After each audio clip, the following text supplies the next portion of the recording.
A sequel to a movie that didn't really need a sequel. Is it a good idea or a bad idea? Let's find out, shall we?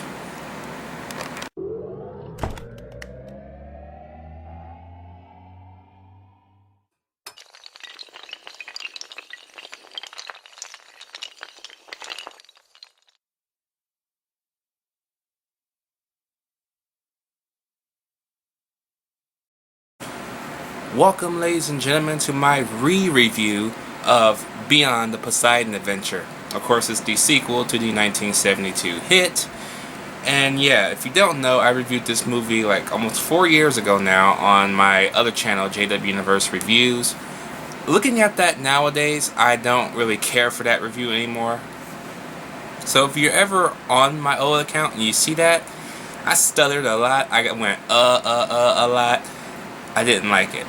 So, here's my re-review for you guys, of course, because I'm reviewing the Poseidon series. So, basically, the plot is this.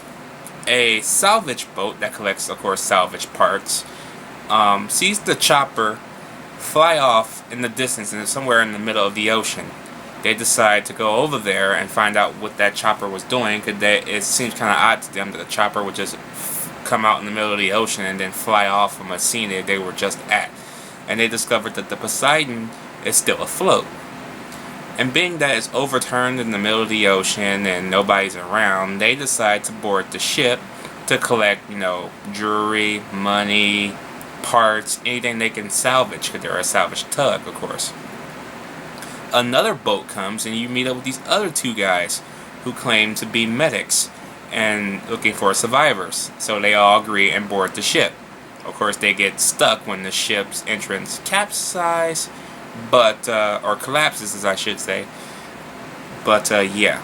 And along the way inside the ship, they run into more survivors, aka Peter Boyle, who is looking for his daughter, of course, who got lost when the ship overturned.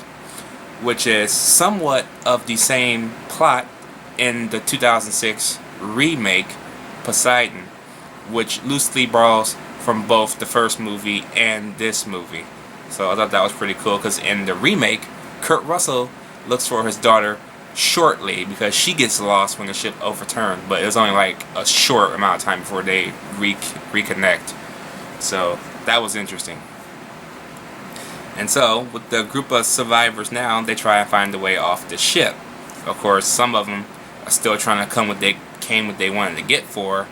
And then you get this whole big other thing that leads into this big betrayal later on, which you could see coming a mile away. So, that's kind of fucked up. It's an okay movie. Sally Field does a great job. She is ridiculously hot in this movie. Sally Field was gorgeous back in the day, man. My God. And she still looks pretty good to this day. Peter Boyle, the late Peter Boyle, rest in peace.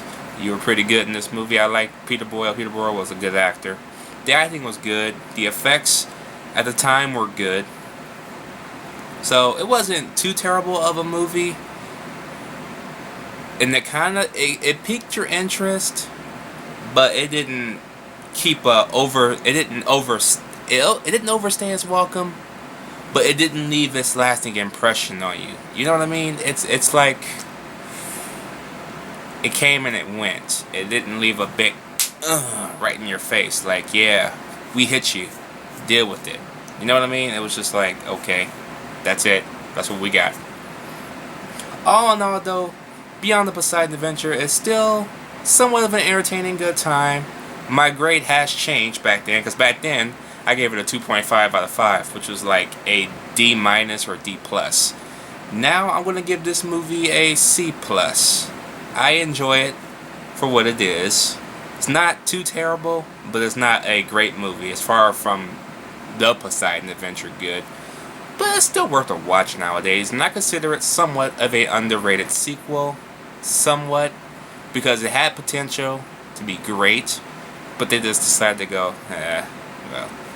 So let me know what you guys think about Beyond the Poseidon Adventure down below. Did you like it? Did you hate it? And I'll see you guys in the 2005 remake. And then 2006. Yeah, they remade it 3 times, so. Oh well.